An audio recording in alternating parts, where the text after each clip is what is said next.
காலையில நீங்க குடிச்ச அந்த ஒரு கிளாஸ் தண்ணீர் இருக்குல்ல, அது பல மில்லியன் வருஷங்களுக்கு முன்னாடி வாழ்ந்த ஒரு டைனோசரோட உடம்புல இருந்து வியர்வையா வெளியே வந்த அதே தண்ணியா கூட இருக்கலாம். வாவ், கேட்கவே ரொம்ப ஆச்சரியமா இருக்குல்ல.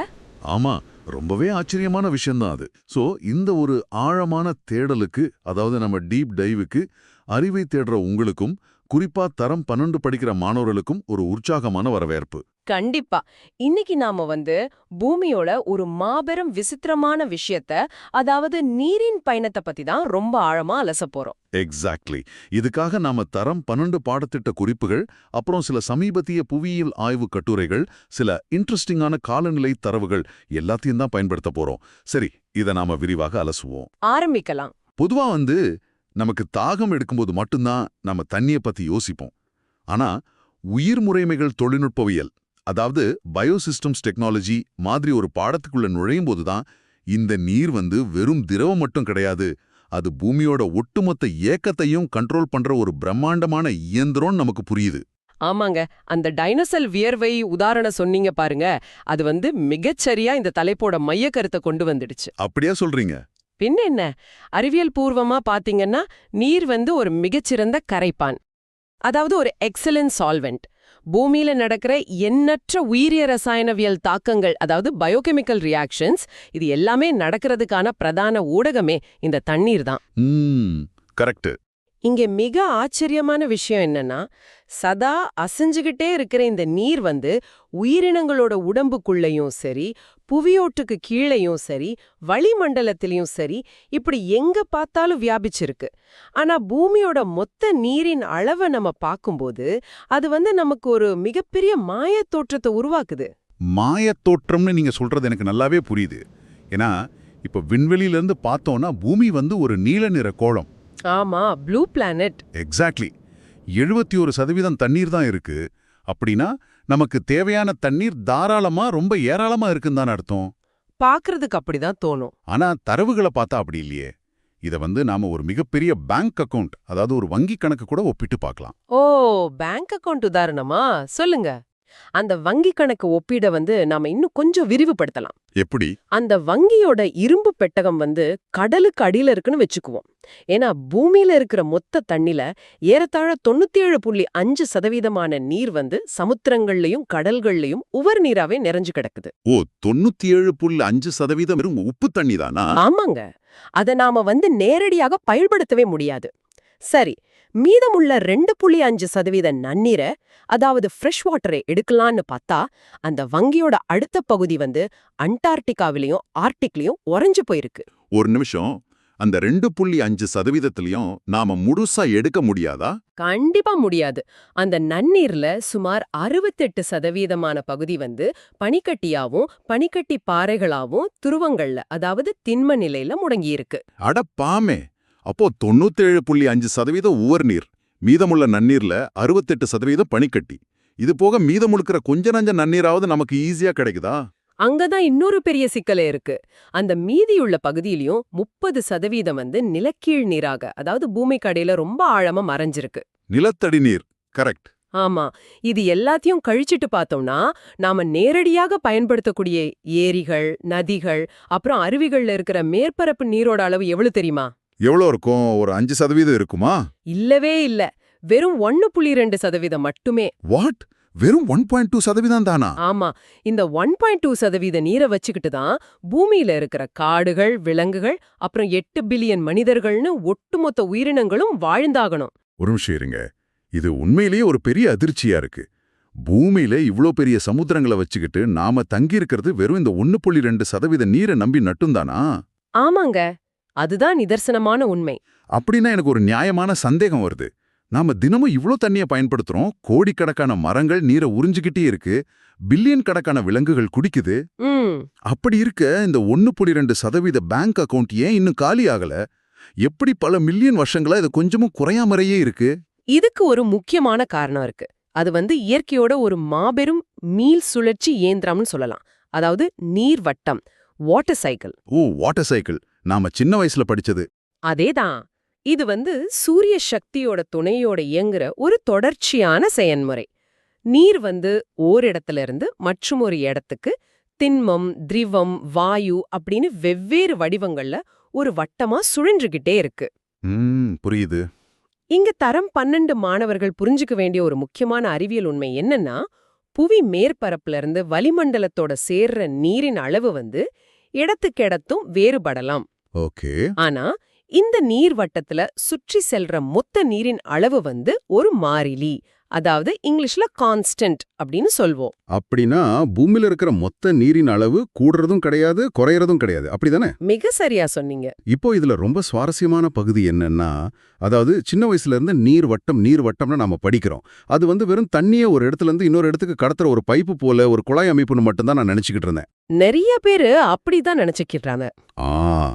ஆனா உங்களோட இந்த குறிப்புகளை படிக்கும்போது தான் எனக்கு ஒரு பெரிய ஆஹா தருணம், ஒரு ஆஹா மொமெண்ட் ஏற்பட்டுச்சு. அப்படி என்ன குறிப்பு அது? நீர்வட்டம் அப்படிங்கிறது பூமியோட வெப்பநிலையை சமநிலைப்படுத்துற ஒரு மாபெரும் ஏர் கண்டிஷனர் மாதிரி செயல்படுது அப்படின்னு இதுல குறிப்பிட்டிருக்கு. இது எப்படி சாத்தியம்? தண்ணீர் எப்படி ஒட்டுமொத்த பூமியையும் குளிர வைக்குது? இத நாம பௌதிகவியலோட, அதாவது பிசிக்ஸோட இணைச்சு பார்க்கணும். இப்போ நீர் ஆவியாகும் போது என்ன நடக்குதுன்னு யோசிச்சு பாருங்க. அது திரவ நிலையிலிருந்து வாயு நிலைக்கு மாறுது. ஆமா, அப்படி வாயு நிலைக்கு மாற அது சுற்றுச்சூழலிருந்து பெருமளவு வெப்ப சக்தியை உறிஞ்சிக்குது. பூமியோட மத்திய கோட்டு பகுதியில, அதாவது ஈக்குவேட்டர் பகுதியில சூரியனோட வெப்பம் மிக அதிகம் இல்லையா? ஆமா, நிலநடுக்கோட்டு பகுதியில ரொம்பவே சூடா இருக்கும். அங்க இருக்கிற சமுதிர நீர் ஆவியாகும்போது அந்த அதீத வெப்பத்தை உறிஞ்சு தன்னுள் மறைச்சு வச்சுக்குது. இதத்தான் நாம உள்ளுறை வெப்பம், அதாவது லேட்டன்ட் ஹீட் அப்படின்னு சொல்றோம். ஓ, அப்படின்னா மத்திய கோட்ல இருக்கிற அதிகப்படியான வெப்பத்தை இந்த நீராவி ஒரு ஸ்பாஞ்ச் மாதிரி உறிஞ்சுக்கிட்டு மேல போகுது, அப்படிதானே? எக்ஸாக்ட்லி. அப்படி வெப்பத்தை உறிஞ்சின நீராவி வளிமண்டலத்தின் ஊடாக நகர்ந்து குளிர்ந்த பிரதேசங்களான துருவங்களை நோக்கி, அதாவது போல்ஸை நோக்கி நகருது.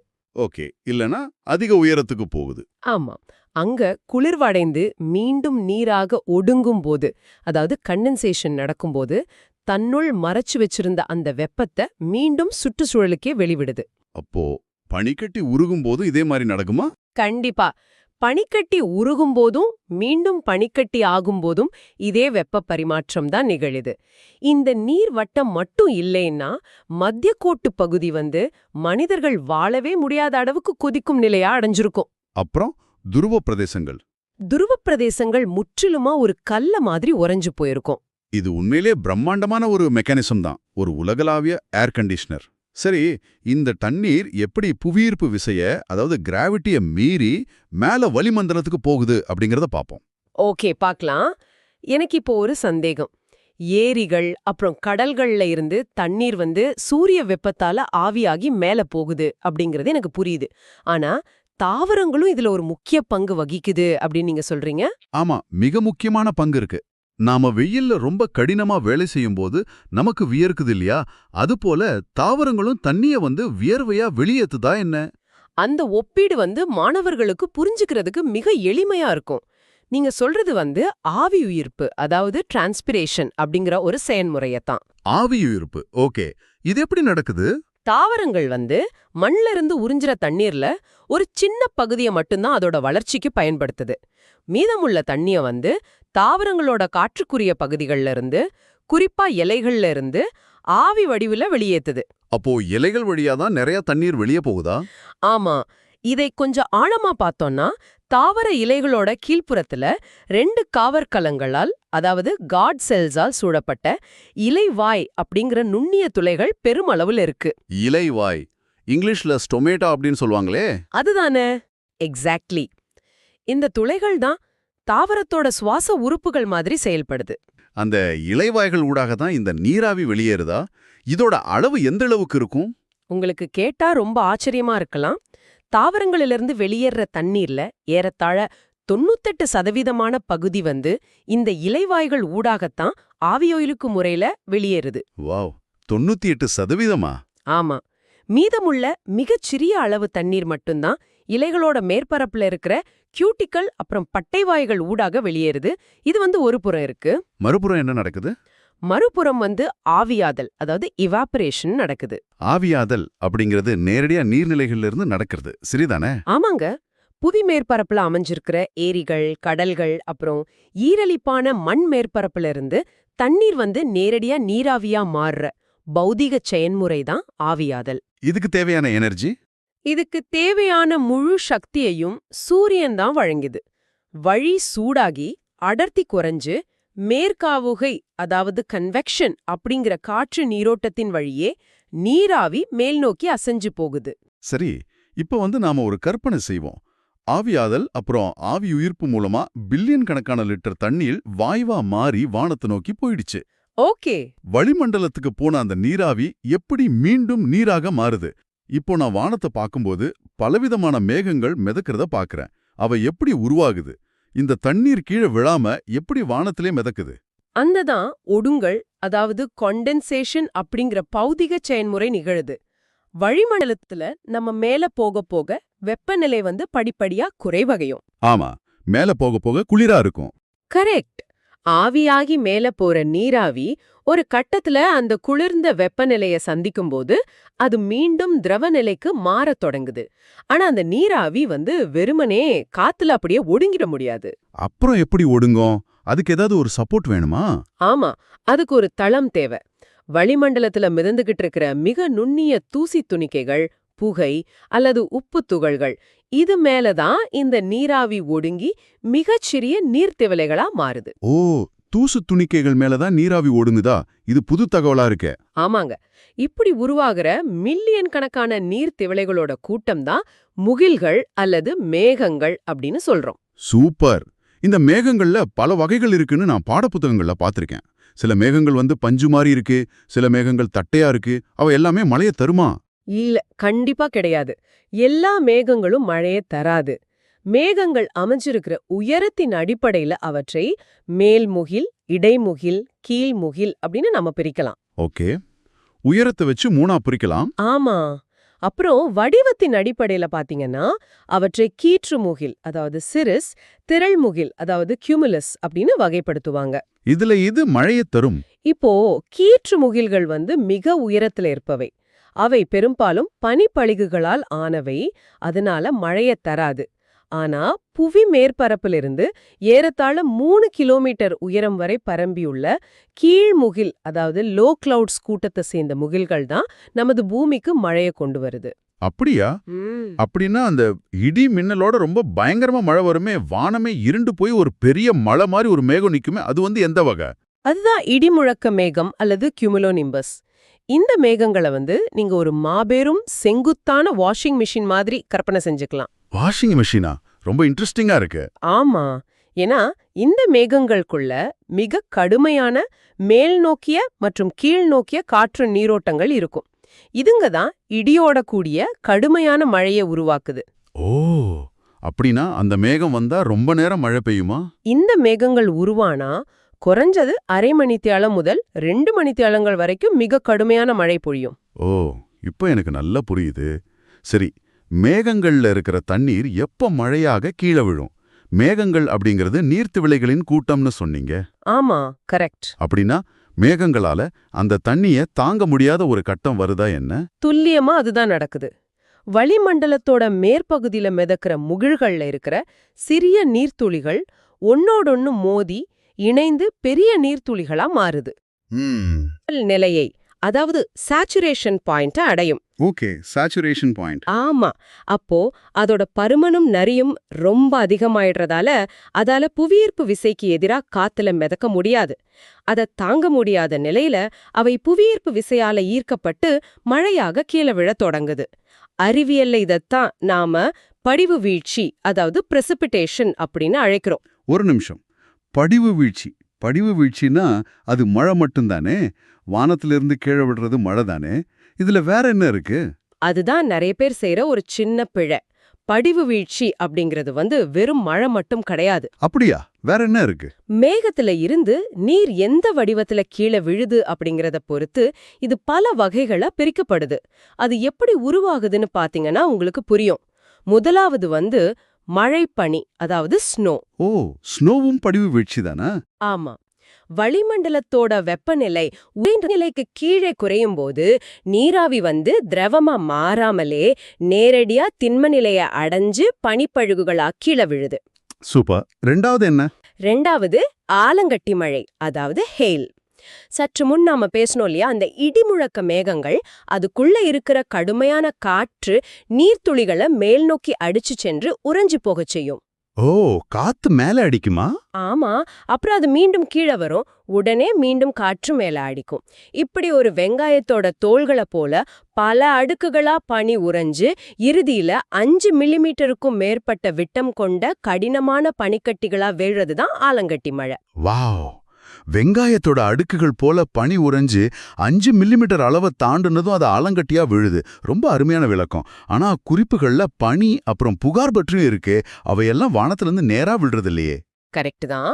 ஆனா அவற்றையும் படிவு வீழ்ச்சிக்குள்ளதான் அறிவியலாளர்கள் கொண்டு வர்றாங்க. புகார், அதாவது மிஸ்ட் அப்படிங்கிறது சிறிய நீர்த்துளிகள் வளிமண்டலத்தோட கீழ் மட்டத்துல பரவிச் செல்வது. ஓகே, அப்போ பனி, டியூ அப்படின்னு சொல்லுவோமே. பனி அப்படிங்கிறது இரவுல புவி மேற்பரப்பு குளிர்வடையும் போது அதுக்கு அண்மையில இருக்கிற நீராவி குளிர்வடைந்து புற்களின் இலைகள்லயோ அல்லது தரையிலையோ நீர்த்துளிகளா ஒடுங்கி தங்குறது. அப்போ இறுதியா மழை வருமா? ஆமா, இறுதியாக தான் நாம காணும் மழை, அதாவது ரெயின். ஒடுங்கின நீர்த்துளிகளோட விட்டம் 0.5 மில்லிமீட்டருக்கும் அதிகமா அதிகரிக்கும் போதுதான் நாம அதை மழை அப்படின்னு அழைக்கிறோம். 0.5 மில்லிமீட்டர். இதை நாம கற்பனை செஞ்சு பார்க்கணும்னா ஒரு சாதாரண பால் பாயிண்ட் பென்னாவோட முனையோட அளவை விட சற்று பெரியது. ஆமா, சரியா சொன்னீங்க. அதுக்கு சின்னதா இருந்தா அது காத்துல மிதக்கிற புகார், அதை விட பெருசா இருந்தா புவியீர்ப்பு விசை அதை இழுத்துடும், அது மழையா கீழே விழும். மிக துல்லியமான அளவீடுகள். கண்டிப்பா. சரி, இப்போ மேகத்திலிருந்து 0.5 மில்லிமீட்டர் அளவுள்ள ஒரு மழை துளி புறப்பட்டு தரைய வந்து அடையுது. அந்த தண்ணீர் மண்ணை தொட்டதும் என்ன நடக்குது? இதுக்கெல்லாம் என்ன அர்த்தம்னு நாம புரிஞ்சுக்கணும். பூமிக்கு வந்ததும் அந்த நீரோட பயணம் முடிஞ்சிடுறதில்ல. புவியை நோக்கி பொழியிற எல்லா மழை நீரும் நேரடியாக மண் மேற்பரப்ப அடைஞ்சிடதும் இல்ல. அப்படின்னா நடுவுல என்ன நடக்குது? அடர்ந்த காடுகள்ல பாத்தீங்கன்னா தாவர இலைகள், மரக்கிளைகள் இதெல்லாம் அந்த நீரை தடுத்து நிறுத்துது. இதத்தான் நம்ம இடைமறிப்பு, அதாவது இன்டர்செப்ஷன் அப்படின்னு சொல்றோம். ஓ, மரங்கள் ஒரு குடை மாதிரி செயல்படுதா? ஆமா, மரங்கள் ஒரு மாபெரும் குடை போல செயல்பட்டு மழையோட வேகத்தை குறைச்சு மெதுவா மண்ணை சென்றடைய செய்யுது. அப்போ அப்படி இடைமறிக்கப்பட்டு மெதுவா தரைய வந்து அடையிற நீருக்கு அடுத்து என்னாகும்? தரைய அடையிற நீர் மெதுவா மண்ணுக்குள்ள புகுந்து செல்லும். வளிமண்டலத்துக்கும் மண்ணுக்கும் இடையிலான இடைமுகப்பின் ஊடாக நீர் செல்ற இந்த பௌதிக செயன்முறைய ஊடுவடித்தல், அதாவது இன்ஃபில்ட்ரேஷன் அப்படின்னு அழைக்கிறோம். இன்ஃபில்ட்ரேஷன். ஓகே, அதுக்கப்புறம்? அதுக்கு பிறகு அந்த மழைநீர் மண் படைகளுக்கு ஊடாக ரொம்ப ஆழமா மண்ணுக்குள்ள இறங்கி நிலத்தடி நீரோட கலக்கும். இத கீழ்வடிதல், அதாவது பெர்கனேஷன் அப்படின்னு சொல்லுவாங்க. இங்க ஒரு சுவாரஸ்யமான தொடர்பு இருக்கு. மண்ணோட ஈரலிப்பு குறைவா இருந்தா நீர் ரொம்ப வேகமா உள்ள இறங்கும். ஆனா மண் முழுமையா நீரால நிரம்பி காணப்பட்டா நீர் உள்ளே செல்ற வீதம் குறைஞ்சிடும். இத நான் நம்ம நடைமுறை வாழ்க்கையோட ஒப்பிட்டு பார்க்கறேன். கேட்டுட்டு இருக்கிற உங்களுக்கும் இது ரொம்ப எளிதா புரியும். சொல்லுங்க. இப்போ நீங்க பலத்த மழைக்கு பிறகு உங்க தெருவுல நடந்து போறீங்கன்னு வச்சுக்குவோம். அங்க இருக்கிற மண் தரை முழுவதுமா தண்ணியை உறிஞ்சு முடிச்சிருக்கும். அதான் நிரம்பல் நிலை, கரெக்டா? ஆமா, கரெக்ட். அதுக்கு பிறகு பெய்யுற மழை நீர் மண்ணுக்குள்ள போக முடியாம தரையோட மேலேயே ஓடும். அதுலயும் குறிப்பா இப்ப நாம போட்டிருக்கிற கான்கிரீட் ரோடுகள்ல ஊடுவடித்தல் நடக்கவே முடியாது அப்படிங்கறதால நீர் முழுவதுமா ரோட்ல தான் வெள்ளமா ஓடும். இதத்தான் நீங்க ஓடி வழிதல், அதாவது ரன் ஆஃப் அப்படின்னு சொல்றீங்க, சரியா? மிக துல்லியமான உதாரணம்.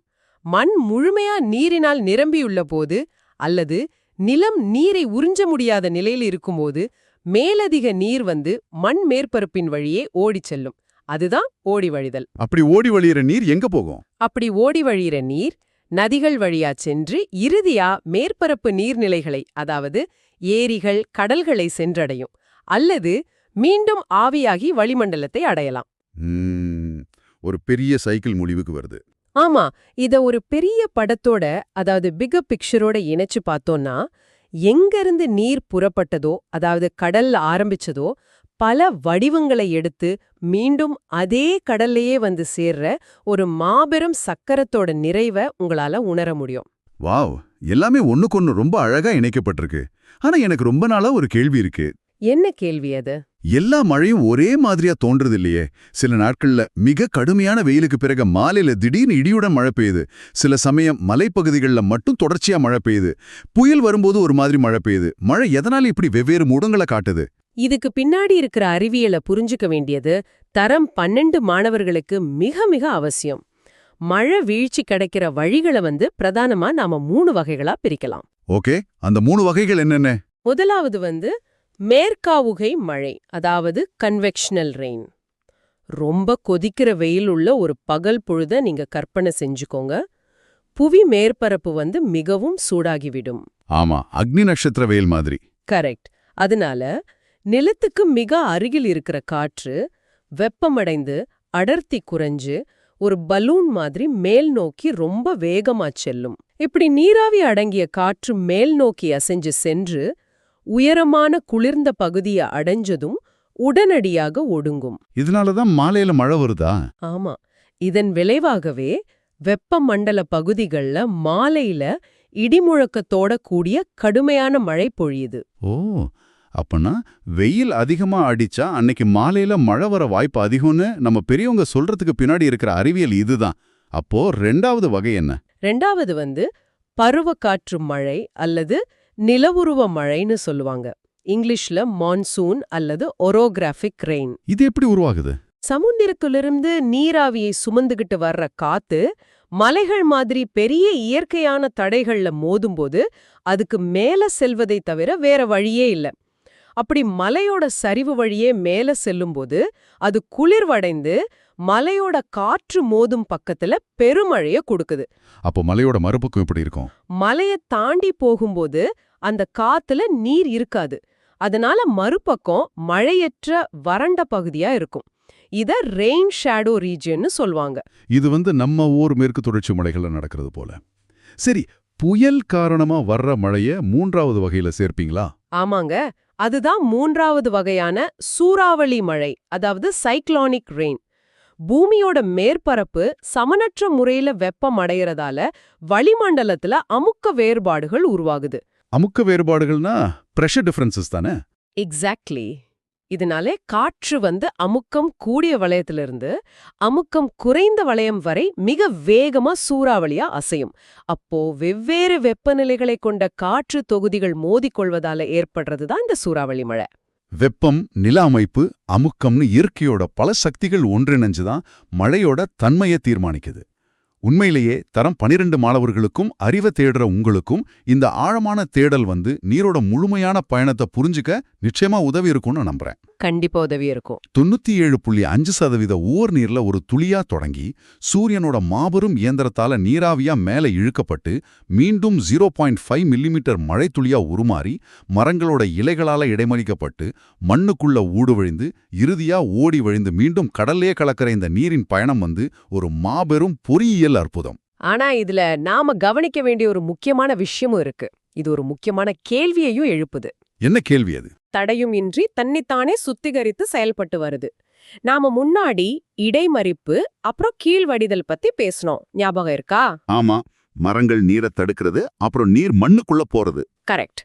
ஆனா நாம காடுகளை அழிச்சு கான்கிரீட் கட்டிடங்களை எழுப்பும்போது மரங்கள் மழையை இடைமறிக்கிற அந்த ப்ராசஸ் நின்னு போகுது. அதே மாதிரி நிலத்தை முழுவதுமா தார் ரோடுகளால மூடும்போது மழை நீர் மண்டுக்குள்ள ஊடுருவது முழுமையா தடுக்கப்படுது. ஆமா, நீங்க சொல்றது நல்லாவே புரியுது. நம்ம நிலத்தடி நீரை போர் போட்டு உறிஞ்சிக்கிட்டே இருக்கும். ஆனா அந்த பேங்க் அக்கவுண்ட்ல பணத்தை திரும்ப செலுத்துவதற்கான, அதாவது இன்ஃபில்ட்ரேஷன் நடக்கிற வழிகளை எல்லாம் கான்கிரீட் போட்டு மூடிட்டோம். துல்லியமா. அதுதான் இப்போ மிகப்பெரிய பிரச்சனையே. இப்படி இயற்கையோட பொறிமுறையை நாம தொடர்ந்து சீர்குலைச்சா ஆரம்பத்துல நாம பேசின அந்த 1.2% நன்னீரோட நிலைமை எதிர்காலத்துல என்னவாகும்னு கொஞ்சம் நினைச்சு பாருங்க. ரொம்பவே பயமா இருக்காத நினைச்சா? நீர் வட்டம் பாதிக்கப்படும் போது பூமியோட அந்த ஏர் கண்டிஷனர் செயல்படாம போனா நம்ம காலநிலைக்கு என்ன ஆகும்? சிந்திக்க வேண்டிய மிக மிக முக்கியமான கேள்விதான் இது. நம்மை காக்கிற அந்த 1.2% நீரை நாம பாதுகாப்பா வைக்க போறோமா, அல்லது நமது செயல்களால அந்த நீர்வட்டத்தை உடைச்சு அதை முற்றிலுமா இழக்க போறோமா அப்படிங்கறத நீங்களே தொடர்ந்து ஆராய்ந்து பாருங்க. தண்ணீர் அப்படிங்கிறது வெறும் திரவம் கிடையாது. அது ஒட்டுமொத்த பூமியோட உயிர் நாடி. சோ மீண்டும் இது போல இன்னொரு அற்புதமான தேடல்ல நம்ம சந்திப்போம். அதுவரை தொடர்ந்து படிங்க, தொடர்ந்து சிந்திங்க. உங்கள் கருத்துக்களை காமெண்ட் செய்யுங்கள், வீடியோவை ஷேர் செய்யுங்கள். மேலும் கற்றல் வீடியோக்களை பெற்றுக்கொள்வதற்கு எஜுவெப் அகாடமி சேனலை சப்ஸ்கிரைப் செய்யுங்கள்.